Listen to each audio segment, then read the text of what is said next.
the play, Enemy of the People, this time on the Everything is a Primary Source podcast. Engaging students with authentic learning experiences is essential to being an effective teacher.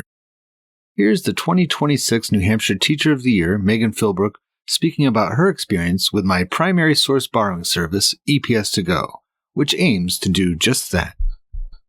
Going above just our standards is really, really important to grab our learners and engage them. And I think that's what your kits really do. It's a museum in a box that comes to your classroom that makes our teaching lives so much easier. So once I had my first taste of your kits, I knew that there's something here that we social studies teachers really need to draw upon more. So that finalist visit is your last round to kind of show off and showcase what you can do and why you should be New Hampshire Teacher of the Year. And with my primary source kit, I would like to think, of course, that I definitely wowed the selection committee. There was just something in there for every single person that came to visit, and my students were right in the history, and you couldn't ask for more. If you'd like to learn more about how EPS To Go can bring an authentic history experience directly to your classroom, visit everything-history.com/EPS To Go today. Welcome to the Everything is a Primary Source podcast, the show where we navigate history through popular culture. I'm your host, Eric Salmonson. I'm a social studies teacher, historian, and pop culture enthusiast. Each episode, I sit down with everyday people to discuss the media, objects, places, and events that shape us and reveal what they say about the past, as well as who we are now. The Everything is a Primary Source podcast is, therefore, your history, my history, our history through popular culture.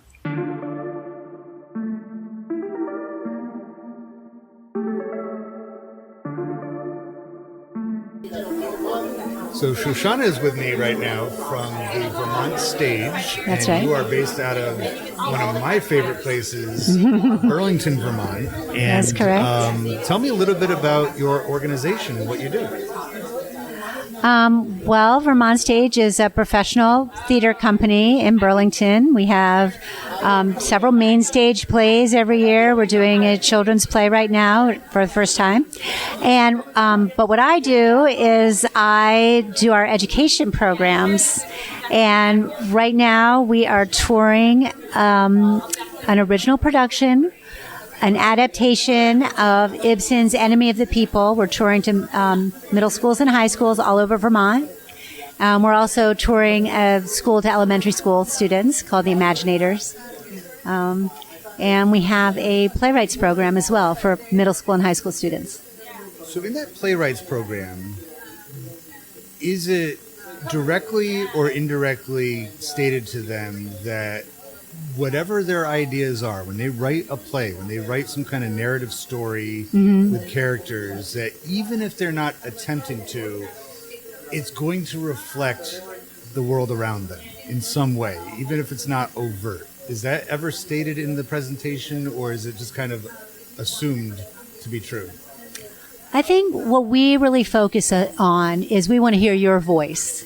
And the Playwrights program is to give them tools, creative tools, to express their voice, which, I mean, I don't explicitly say it, but their voice is the world we live in. Yeah. They are one of the voices. And what really strikes me so strongly is they are the future, and not like they are the future sometime in the future. They're the future like tomorrow.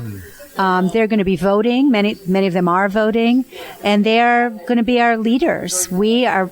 So the Playwrights program, to get back to that, it's really about, this is a tool to express your voice. They can write about anything they want. They can write comedy. They can write social commentary. It can be biting. It can be funny. It can be tragic. And it's often all of those things. So, yeah. What a great time to be a young person.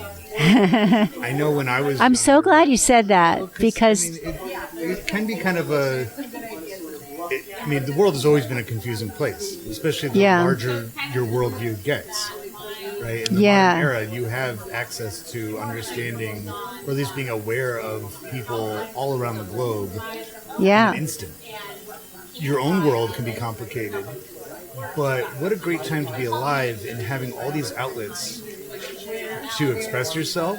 Yeah. People who want to hear what you have to say. Yeah. It's not always been true. I mean, there's been, even in our own lifetimes, times where kids are, I never, like, growing up in the 80s, it wasn't like you should be seen and not heard, or, you know, but it was still like, everything was so much more separated. It was like segregation by age. It was like, this is kids, whatever, you know, and when you did something more mature, like write a play, that was something maybe you would get to do when you were in your 20s. It wasn't like something that you would, and if you did it as a younger kid, it was usually very juvenile and kept cutesy and not, but it sounds to me like this is one of several opportunities that kids have in which, you know, adults are saying, we want to hear what you actually think, not what we think you should think or trying to get, but what do you actually make of this? I love giving kids that chance. I think, we want to hear what you think, and also we want you to know that what you think and how you decide to be in the world and what you do in the world is important and is going to have impact. So both we want to hear what you're thinking, but also we want you to think about what you're thinking and doing, because it is important. It's really vital for all of us.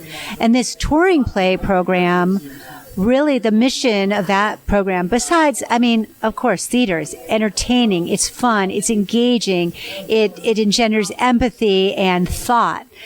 But also, this play program, we are really focused on taking pivotal moments in history that have relevant, that have contemporary relevance, and engaging students to think about those things and then to talk about them. So the plays are paired with some kind of community leader to lead a Q&A with the students to hear their thoughts about our world and about what this play has to say about our world and what they think about it, what questions, concerns, ideas.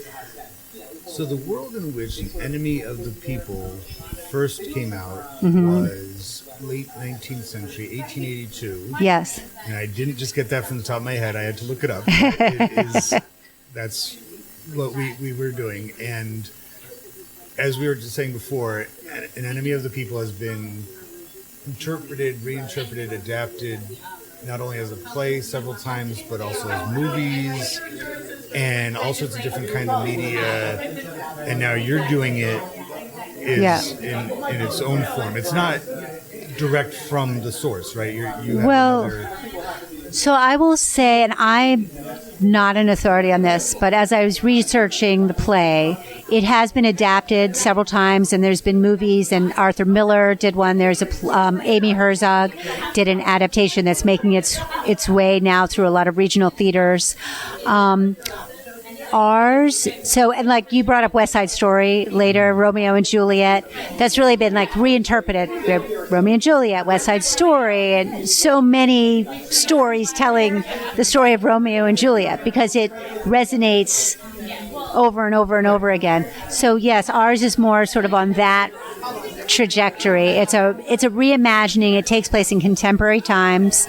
It takes place in a high school. It's the main, teachers and parents and high school students.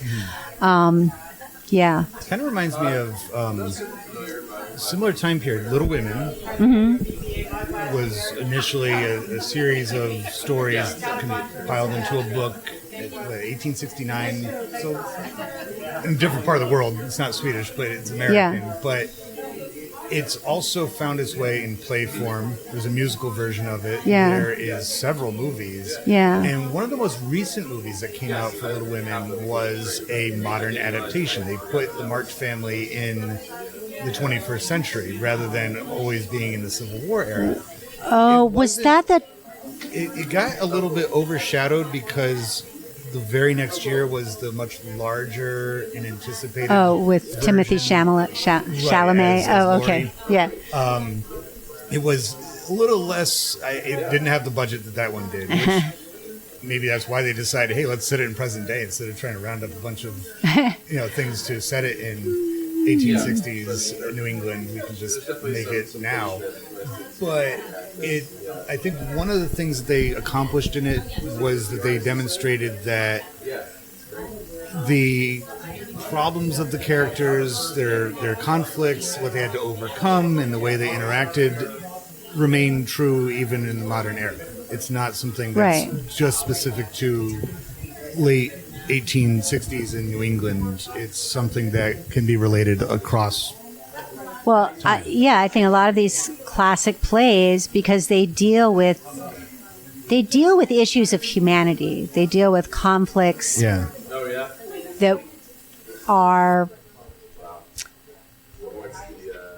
are the same, no matter what period you're in. So this one, Enemy of the People, is a conflict at its base is a conflict between two people, two brothers, but it's also a conflict between sort of a long-term goals and short-term goals, I would say. So the two brothers, one's a doctor, one's a mayor of this little town in Sweden. They've brought in these medicinal baths. And they've rebuilt the town on these medicinal baths, and people are traveling there for these wonderful baths. The brother who's a scientist, the doctor, has discovered that the baths are making people sick. They took some shortcuts when they were putting the plumbing in. It wasn't called plumbing, but the aqua ducts or whatever, and they're contaminated. But he's very excited because he's discovered what is making everybody sick. And he goes to the newspaper and he's like, we're going to announce it. It's going to be so exciting. He thinks he's going to be a big hero, right? He's discovered, right? But the mayor, who maybe I will say we could call them really good social skills.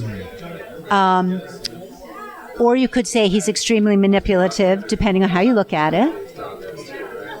But he's very clever, and he's very smart about how to deal with people, the mayor, right? He's like, wait a minute, you're going to destroy our town. If you tell everyone that the baths are going to, aside from it's going to cost so much, we're going to have to tax everybody. It's going to destroy everyone's financially. It's going to destroy the financial leaders, but the whole town. And also nobody's going to travel here because they're going to think it's contaminated. And even once you fix it, nobody's going to come here. The town is going to be dead. You're destroying everything. And the brother's like, well, if everyone dies, we're also destroying. Yeah. Just to be blunt about it. Anyway, so that is a struggle. It's a classic struggle. What's best for the town?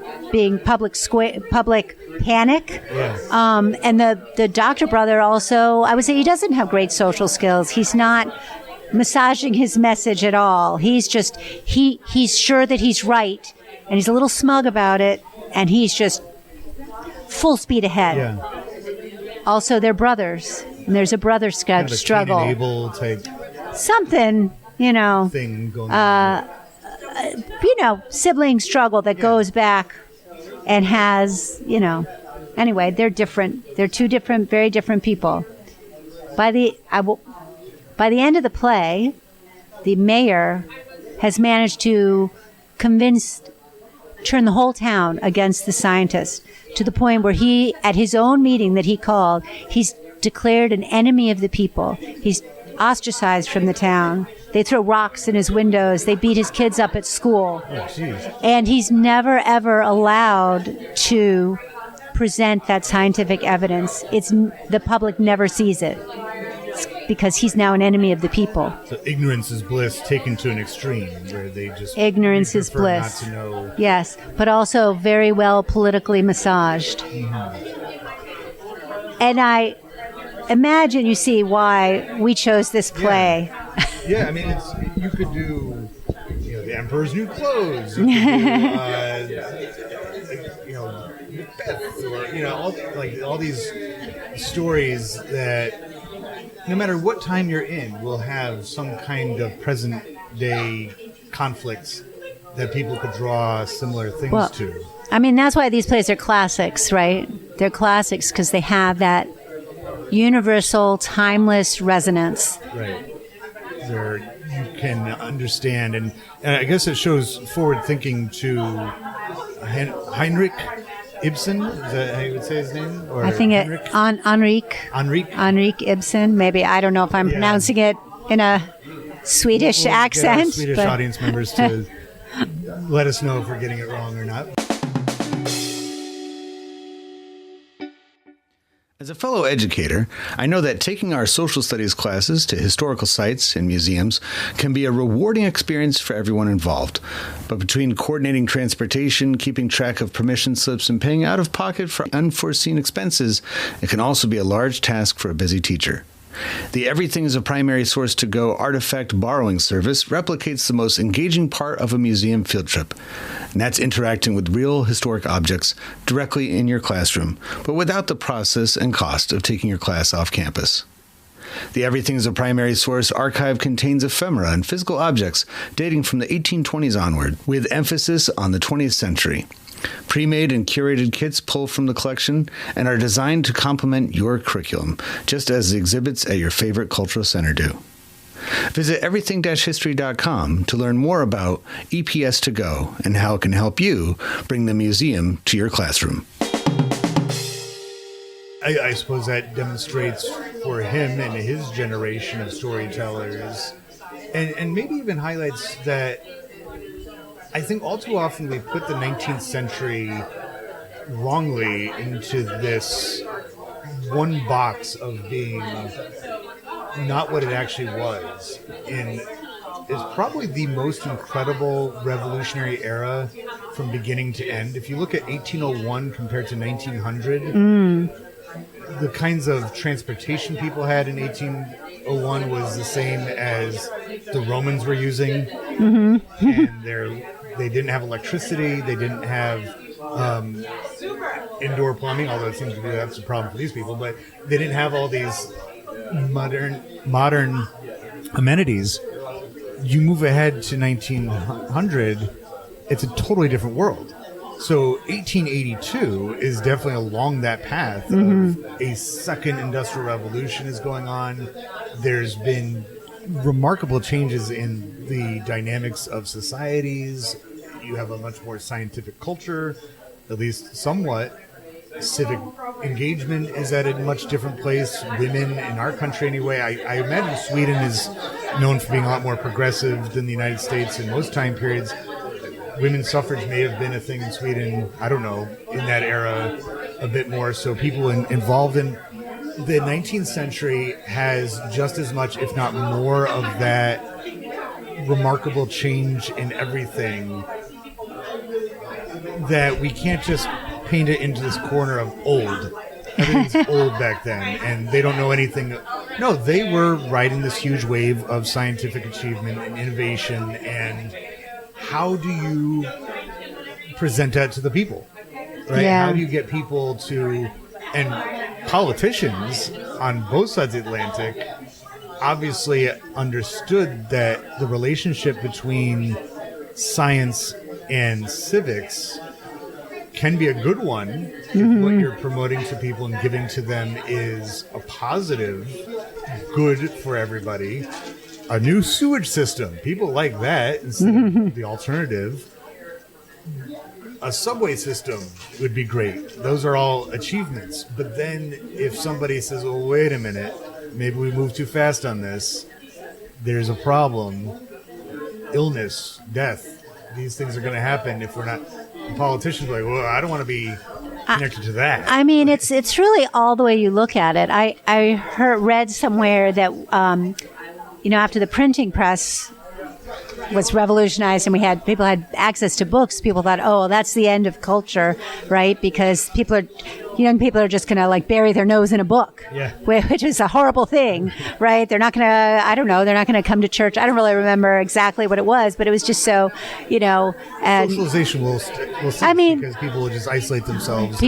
Exactly. And of course now that seems absurd to us, but, there's always there's always different ways to look at things. There's different polls and considerations, and even when we think it's a black and white, right and wrong, really, I mean, I don't think it's any secret which brother I favor in this story. However, I can't say that the mayor doesn't have a point. You know, it is going to destroy the town. It is going to cost a lot of money, and they need to, the scientific brother he's not really taking that into consideration. He's just marching ahead, and he is being rather unaware of the impact of what he's saying. I still favor him, but anyway, you know, and I think the thing about theater, no matter what it is we're talking about, is it's about the interactions between humans more than anything, whatever the story is. And I think that's the thing that's so engaging. And that's really about our world, too. You know? Theater, I think, can still stand on its own because unlike a movie or a TV show, it's even just a little bit different based on those interactions each time. Well, that's true also. If you get reaction from the audience, that feeds into the actor. If an actor stands slightly differently this time, or even just where the audience is sitting in regards to the stage, they'll see different things based on where they're sitting. That's when true. we watch a movie, it's all the same. It's whatever the director wants us to see. That's what we get. Yeah. It's one version, and it's usually an edited version because maybe they missaid their lines, or they said, "Oh, we're going to take that part out." You can't edit a play. That'd be really weird if in the middle of it, you said, "Actually, I want everybody to forget what you just saw. We're not going to do that. And now we're going to zip ahead. Let's everybody turn to page 15." That's right. You know, like, no, you just go ahead with it. Right. So in a way, the play is like the scientist in your story, the blunt, this is what you get. And the movie is like the mayor. Like saying, like, we're going to give you the version that fits for everybody. Interesting. And when we're talking about this plot, it does repeat itself, even if it does. Jaws has some similarities, doesn't it? Jaws is, I would say Jaws is a very loose adaptation of Enemy of the People. It is. I think I even read that he was inspired by Enemy of the People.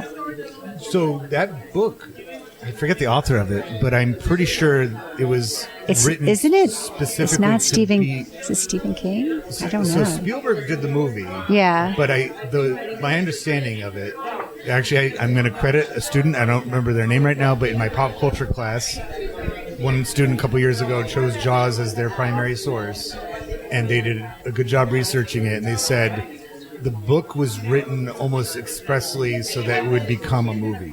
It wasn't one of those things where the movie studio, somebody's like found some book in the back of a bookstore. I'm like, oh, that would be a good. It was like, no, we're going to make a movie out of this. So put it in book form so that it can be translated to the screen. But I can totally get why that is. You know, it's like you have. Well, actually, another Steven Spielberg movie that also involves one of the actors from Jaws. I forget his name right now, but isn't this Close Encounters of the Third Kind, not time, with Richard Dreyfuss. He's in both movies. Yeah. It's been a while since I've seen Close Encounters, so I don't know how much of a relationship it is with that. But UFOs came to my mind as well when you're talking about this. Remember last year in New Jersey when they had all of those drones that people were seeing? Oh, and vaguely. Everyone was like, there has to be an answer to this. And then candidate Trump was saying, well, I know what's going on, but I'm just not going to. And then when he became President Trump, or President-elect Trump again, he was like, yeah, we got the briefing on that. We know what's going on. And we're like, well, what's going on? And they didn't say anything else. Or it's like, and it just allowed for people's imaginations to go wild. Like, are these drones coming from hobbyists in New Jersey? Are they a foreign military? Are they from a different planet? Are they from a different dimension? People are going to go crazy with this stuff. And the government officials in New Jersey were like, we don't even know. Could somebody please tell us? Because we would like, our people are going crazy here. Yeah. If the federal government knows something, they should probably tell us. And then this comes just a couple of years after that big hearing that they had at Capitol Hill about UFOs. Mm-hmm. And it was crazy because if that hearing had taken place 40 years earlier, everybody be like, "Oh my God, UFOs are real, aliens are real." Like they like you've spotted them, you actually own some of them. In 2023 or whatever, be like, "Oh, whatever." But it was the same idea, and it's been the cornerstone of some of these movies of like, okay, scientist who knows the truth about this. Yeah. You can be blunt, but just recognize it's going to cause for some serious social issues. Yeah. Because of the way that society, especially, you might be able to tell individually people, because on their own, people can usually receive information, process it. But mob mentality, you don't want that. So if you're telling those people in a town in Sweden, those spas that we all like, they're actually killing you. And the mayor's like, do we want hysteria? Mm-hmm. Right? Right. I'm sure Arthur Miller, given what kind of movies or the plays that he did, he said he did a version of this, right? Yeah. And it's right up his alley of mass hysteria. Yeah. Well, and McCarthyism. Yeah. Yeah. You made me think of that movie with DiCaprio that came out. Don't Look Up. Did you see that? No, I didn't. I think I didn't see it either, but I saw a little bit. But I think that the idea is that these two scientists, DiCaprio and Jennifer Lawrence, have found that there's an asteroid that's going to hit the Earth. Oh. And the president, who's played by someone else, anyway, someone famous, I can't remember who, they're like, nope, we're not telling anyone, we're not preparing. We think it's going to miss the Earth.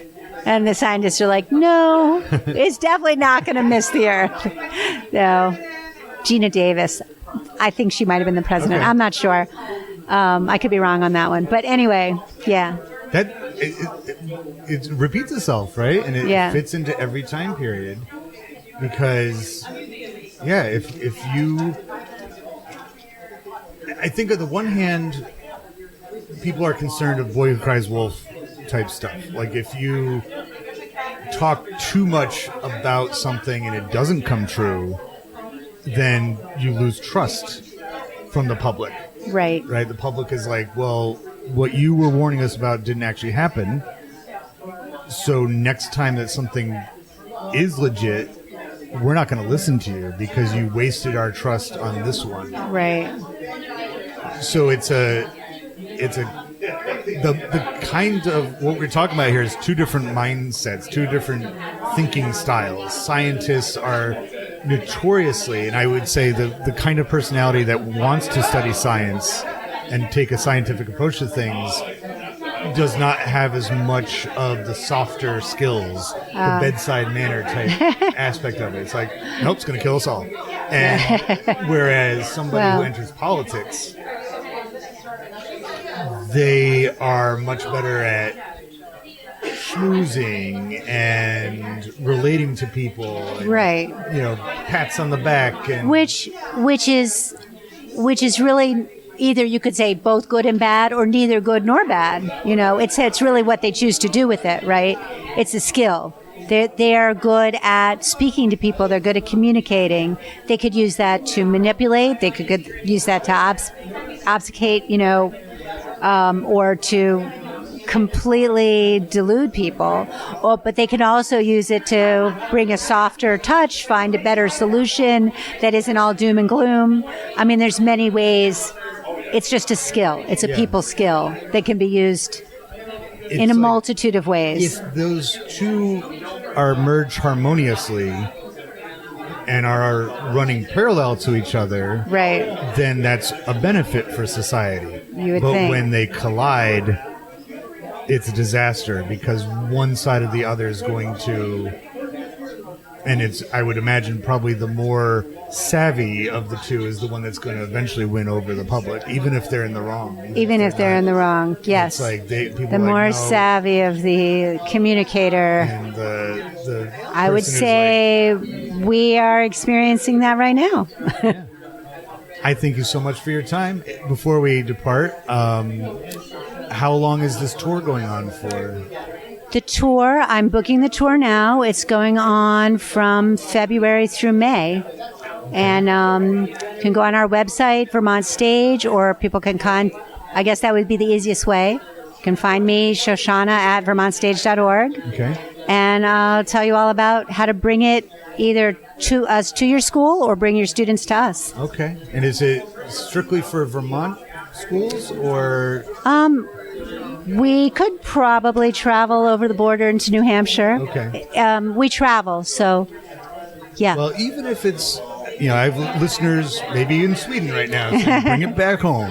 But we'd need quite a grant to travel to Sweden. Right, to the place of its but origin. We could probably swing it. I think even if you aren't able to see this production of it and have Vermont Stage come to you or you to Vermont Stage, this conversation will get people thinking about, especially if it's a adaptation, a retelling, or any kind of new update of a older story, that question of why this story now, and that's since you said that, can I circle back to one other thing that we talked about? We were talking about the writers, our playwrights program, and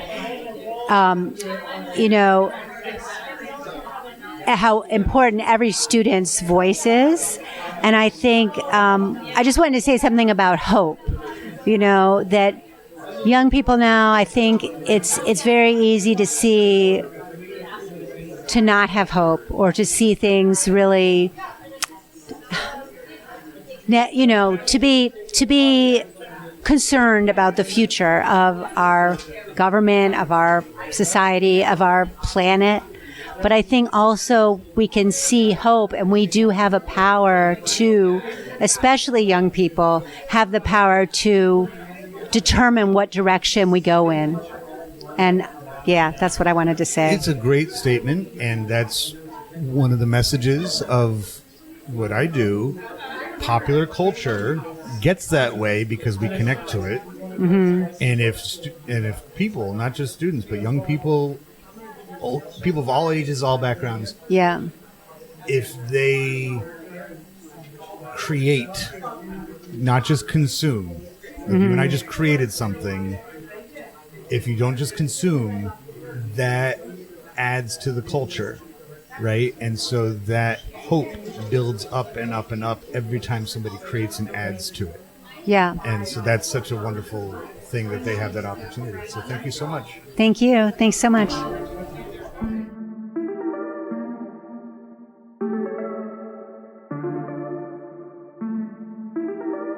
Popular culture, by definition, connects and unites us, and proves that people of different backgrounds, in fact, have a lot in common with one another.